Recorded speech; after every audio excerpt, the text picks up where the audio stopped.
It's been almost 2 years since we started this channel, guys. Yeah, and to celebrate our almost second anniversary, we're going to be taking a look at the second movie that makes up our name. Godzilla. In fact, we'll be talking about both versions of the movie, Gojira and Godzilla, King of the Monsters. Let's get to it.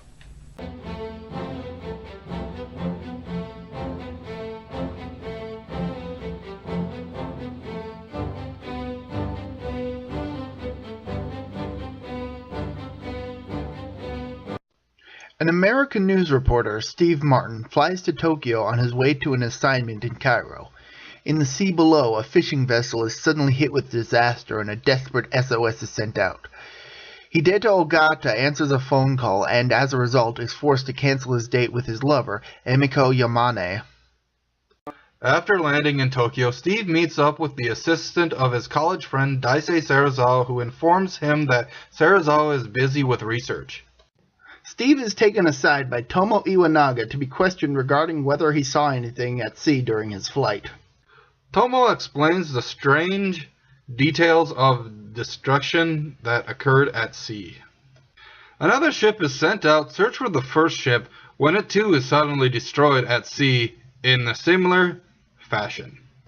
Another ship? Just great. What else could go wrong? Well... The public is in an uproar over the mysterious disasters, and Steve contacts his boss with a report on the disasters.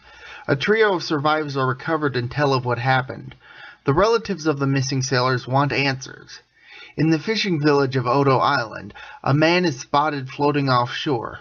He is recovered and reunited with his younger brother, Shinkichi.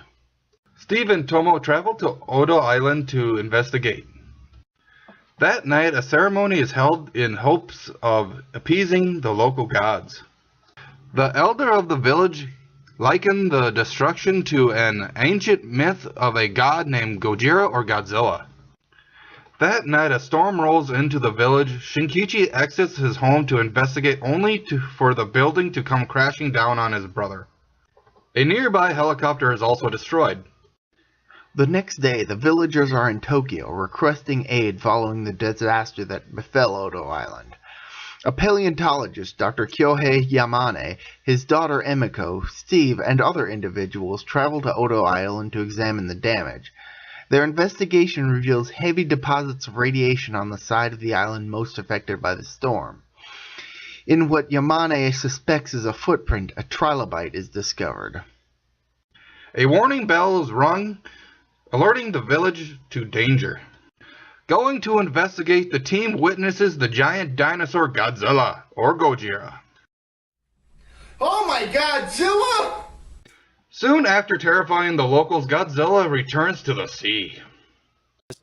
After returning to Tokyo, Yamane explains his theory regarding Godzilla's origin, believing that the recent atomic weapons testing out at sea mutated a dinosaur that had managed to survive to the modern day. Some debate is sparked regarding whether the facts surrounding Godzilla should be suppressed, but with 17 ships already missing, the truth is revealed to the public. Naval ships are sent out to locate Godzilla and hopefully kill the creature. You guys can try. I don't think it'll work, but best luck to you. Yame believes Godzilla is a magnificent chance to discover just how such a creature could still be alive after millions of years and should be studied rather than destroyed. Off the coast of Tokyo, a yacht is hosting a party. Godzilla decides to crash the party, but feels like a wildflower and decides to leave early. After the near disaster, Yamane pleads his case for sparing Godzilla. Steve sends in his report to his boss, then receives a call from Serizawa, who mentions Emiko will be stopping by later. Another news reporter is sent to interview Dr. Serizawa, who may hold a clue of stopping Godzilla. Emiko goes with the reporter, but Serizawa is unwilling to say anything regarding his research. Oh, come on! After the reporter leaves, Serizawa opens up to Emiko, to whom he is arranged to be married, and reluctantly shows her the results of his research, which terrifies her. Serizawa asks Emiko to keep his research a secret, explaining that he doesn't want his research to fall into the wrong hands. That probably would not be very good, my friends. Or maybe, I don't know. It's not like we actually saw what just happened. Yeah, I know, right? Emiko returns home, informing Ogata that she couldn't bring herself to tell Serizawa about their relationship when footsteps can be heard in the distance, signifying the arrival of the atomic dinosaur. Godzilla begins moving through town, causing some destruction, but he soon leaves. Good thing he got bored. A plan is formed to use electrified high-tension wires to stop Godzilla should he return. Steve goes to submit his report when he meets with Tomo, who reveals the plan to him. The citizens are evacuated into the mountains in preparation for the plan. Dr. Yamani's home. Ogata is about to tell the doctor of his intentions to marry Emiko, ends up revealing his beliefs that Godzilla should be destroyed, which greatly upsets Dr. Yometa. A radio broadcast announced Godzilla's imminent arrival. Sorry to say this, everybody. I think we're doomed. Shut up, Rat Trap. Searchlights are used to attract Godzilla as everyone waits with bated breath for the results of the plan. Unfortunately for them, Godzilla is unaffected by the electricity, tearing through the wires as if they weren't even there. Godzilla unleashes his atomic breath on the city below, quickly turning Tokyo into a sea of fire and death, despite the Defense Force's best efforts.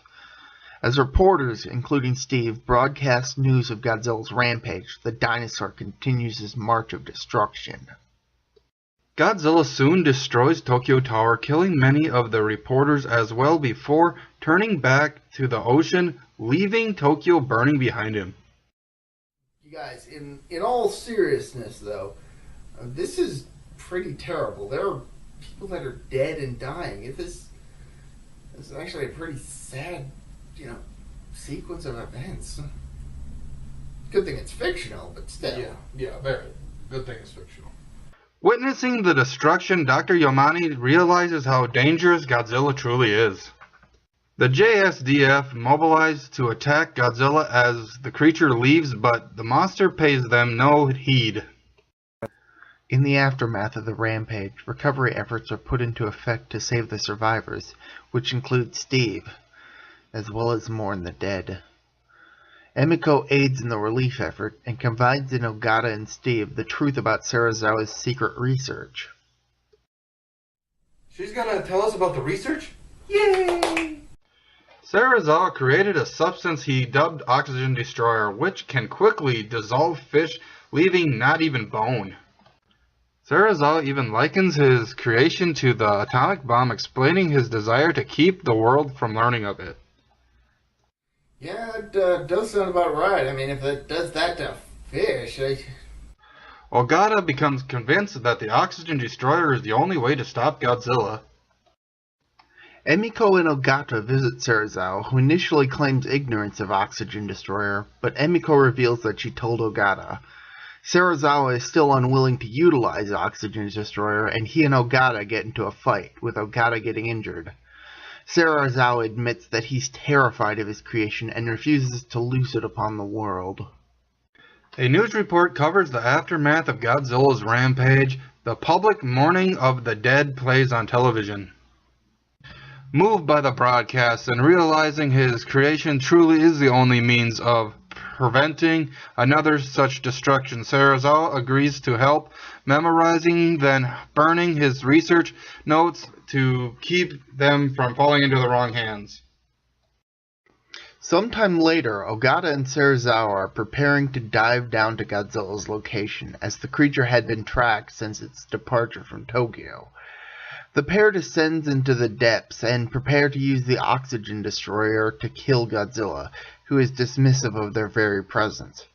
Serizawa tugs on Ogata's line, indicating for the both to pull him back up, much to Ogata's horror. Serizawa used the capsule to release the Oxygen Destroyer on Godzilla. Back on the boat, Ogata pleads with Serizawa to return to the surface, but the scientist wishes him and Emiko the best of luck before cutting his air hose and the tether. Serizawa chooses to die alongside Godzilla, ensuring that his creation is never used ever again.